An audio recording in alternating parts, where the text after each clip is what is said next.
We all wanted there to be somewhere where people could make things in Cambridge, somewhere they could get together and hang out with other folks who were curious and interested in making things, learning how things worked.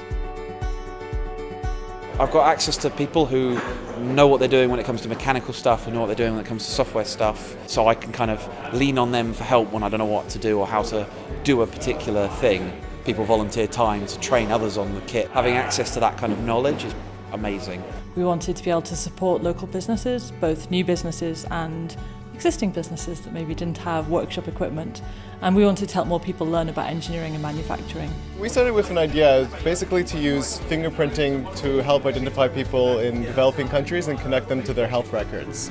That was kind of an idea for a long time, for about 6 months, and we didn't really have the capacity as students to start building any hardware or prototyping anything. So Makespace, when we found out about Makespace, that was a really big push for us. And it's been fantastic. I mean, it took us off the ground for sure. It was hugely important to our progression.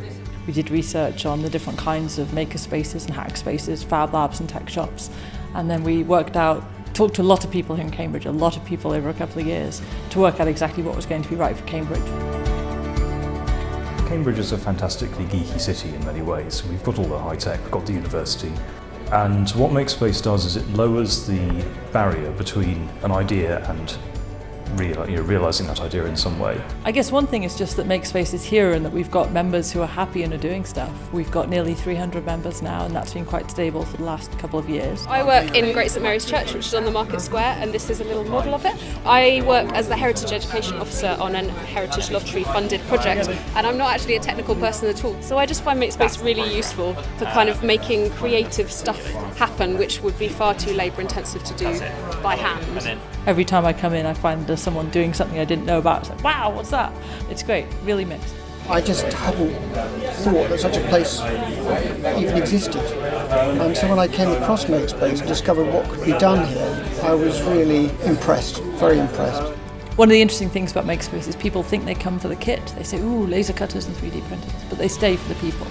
And the community, I think, both of our current members and past members, is really strong.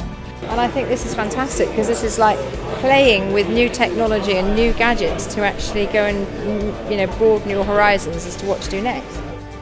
I have been in here incredibly late some nights, sort of up working till 4 in the morning, and generally there are still people around doing the same thing. It feels really nice that I can be a part of that and that my opinion is valid and that everyone can input to make the space as useful as possible.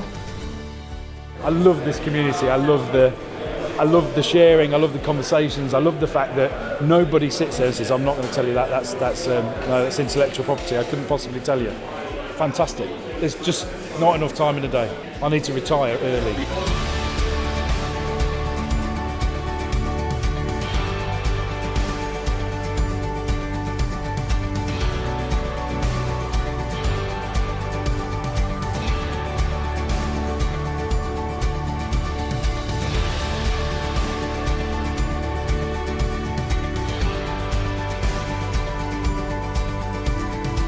So I think it's part of a wider movement, more people getting involved in manufacturing and engineering. And I think it's part of Cambridge's culture, which is going to continue to grow and flourish.